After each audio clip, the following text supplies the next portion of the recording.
কোটা সংস্কার আন্দোলনে সহিংসতায় গুলিবিদ্ধ ৬ জনের এরই মধ্যে পা কেটে ফেলতে হয়েছে। আর অন্তত ৫ জনের পা কেটে ফেলতে হবে বলে জানিয়েছেন পঙ্গু হাসপাতালের চিকিৎসকরা। এদের মধ্যে রয়েছে ছাত্র, সেলুন কর্মী ও গার্মেন্টস কর্মীও। দরিদ্র পরিবারের সন্তান এসব কিশোর তরুণের জীবন নিয়ে শঙ্কিত তাদের স্বজন।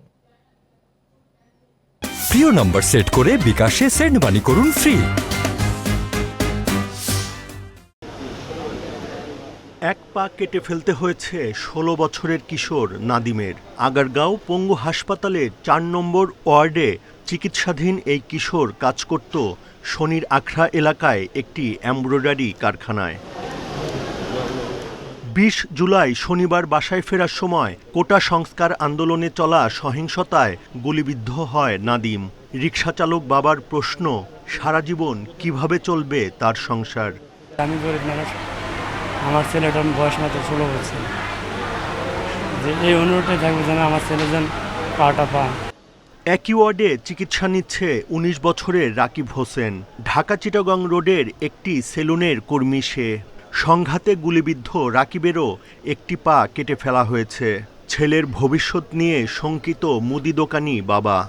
৭টার সময় সেলুনের দোকানতে বার হইয়া বাসা আসতে এসে একটা রোড পার হয়েছে। পার হওয়ার পরে একটা গুলি খাম্বা আছে না, খাম্বার লগে গুলি লাগিয়ে তার এখানে বসে পায়। একই হাসপাতালে চিকিৎসাধীন ঢাকা কলেজের দর্শন বিভাগের শিক্ষার্থী আব্দুল্লাহ আল ইমরান। কৃষক পরিবারের ছেলে ইমরানের চোখে মুখে শুধুই হতাশা। রায়েরবাগের একটি মসজিদ থেকে বের হওয়ার পর তার পায়ে গুলি লাগে। রড দিয়ে ৪-৫টা হাড় যে আছে, এই সুজা হাড়টা এটা লাগিয়ে রাখছে, ভিতরে যে হাড়গুলো সবগুলো বের করে ফেলছে। কালকে একটা ছিল, এটাও বের করে ফেলছে। জাতীয় অর্থোপেডিক হাসপাতালে চিকিৎসা নিয়েছেন ২৭২ জন রোগী।